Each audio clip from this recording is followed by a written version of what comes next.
Come out now. Shouldn't be too much longer to be waiting. And here he comes now. As you can see,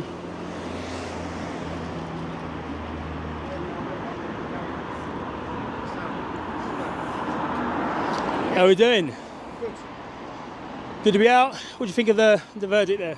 Well, it shows that the judge doesn't agree with the fact that me taking my daughter out for her birthday should be against my bail conditions. My bail conditions are not to enter the M25. I don't know what that's got to do with the crime I didn't commit. I got attacked by the police. My rights so far have been taken away for 5 months. Yeah. So some people would be saying, well, why did you go to Crystal Palace? Yeah.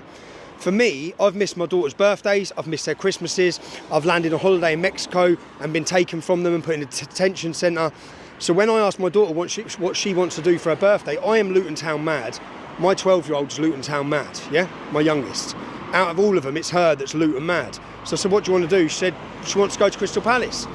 And we went to TGI Fridays, we went in a party bus, my friend gave us a party bus for the day with her friends. We had a beautiful day. Luton scored in the 96th minute, which was the equaliser. So even though I got detained and I was expecting, then I didn't expect to get out. So some people would say it was stupid, but remember, at the minute, PC Shah is who I have to ask permission for, who refused permission for everything so far, yeah? He's refused permission for family days out for me.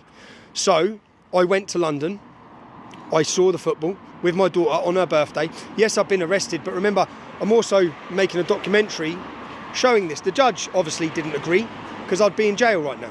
Yeah. The only problem is that these bail conditions are not.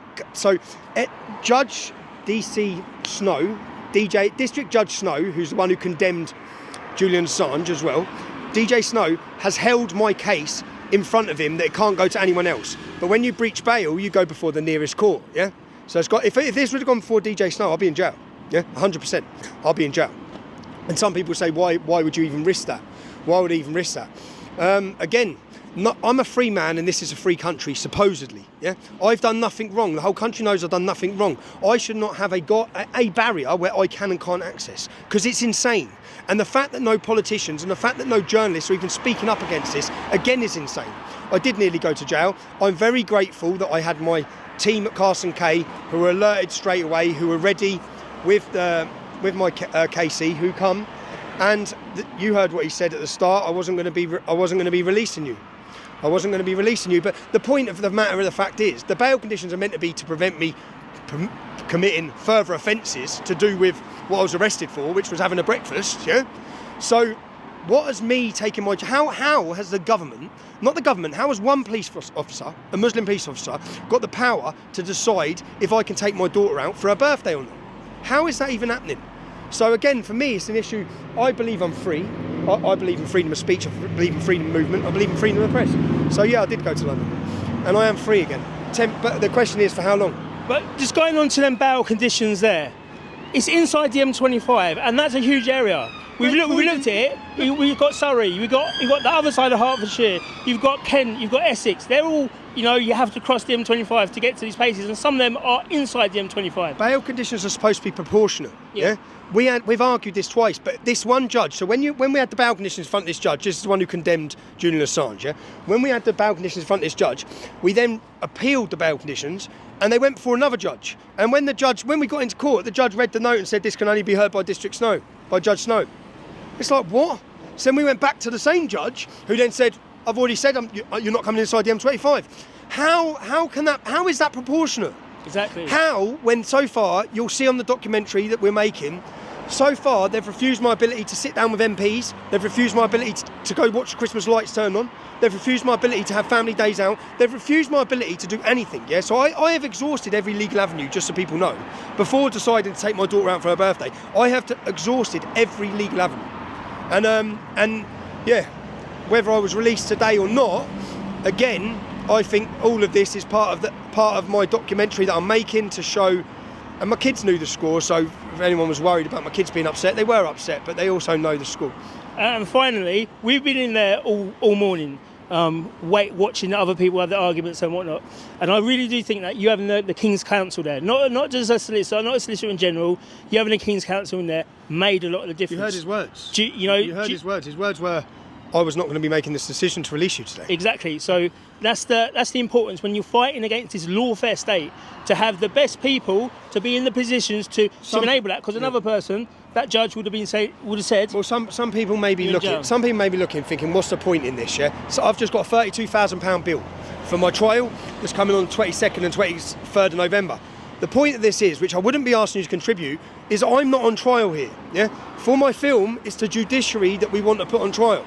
I'm going to show you, yeah, that even with the best, which we either win or we lose, in the sense of with the best defence that money can buy, yeah, thanks to my support, I will go equipped to a gunfight with a gun, yeah, because they'll have the best prosecution they can find, yeah. So I will go in on an equal playing field, but not with a jury.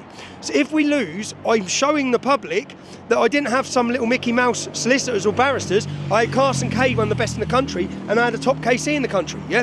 I've gone in equipped. And everyone knows on the day I was arrested on 26th of November, I didn't do anything. I was attacked.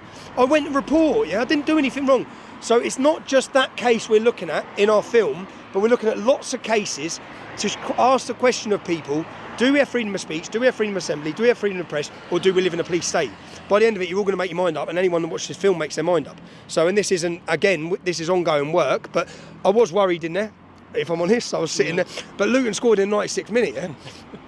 That moment with my kids, I had all three of my children there and their friends. So that moment, for me, Luton are in the Premier League. I missed the first half of the season. We're fighting relegation, yeah? I don't know if we'll be in that league next season, okay? So the chances for me to take my three children to watch Luton in a battle and score in the 96th minute with the last kick of the game was absolutely unbelievable. Such a moment with my kids. So people ain't into football may be thinking what, but that's massive for me and my children, yeah.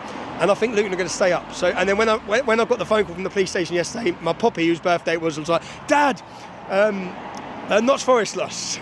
So, Notts Forest lost. That's the first thing she's telling me. So I was happy, man. I was happy, but then I was shitting myself because I was thinking, where am I going from here? Tameside prison is probably 90% not white. Yeah, that's what we was worried about. That's what we was worried about when they said that's the place to be. I was like, here we go again, man. But it's not. I'm out. And again, the only question is for how long. But I'm very grateful. If you're watching this, I'm grateful because this is not just grateful for the support you give me. I know I have a legal fund, so I know I can fight it. I know that man come here today and got me released, yeah? That people have supported my legal fund for. But I'm also happy that I can work on a project that I believe is going to humiliate them. It's going to humiliate certain judges, yeah? It's going to humiliate the police, and it's going to document and put it all together in a story where you can understand what's happening. Because there's lots of members of the British public who still think we have freedom of speech. They still think we have freedom of the press. I'm going to categorically prove to you we don't, yeah? Categorically prove to you we do live in a police state. And if you've got the target on you, you're in trouble. But I'm very happy, man. I didn't eat, yeah? So I've done my little fasting, so... There you go. It's good, all good for that. Cheers, man. Thanks, bro. Liam Tufts. I fasted for 48 hours, bro. And on that note, I think you've got a time limit to be out of here. And there's a lot of people looking around here at the moment. I've got to get out of here by 2 o'clock.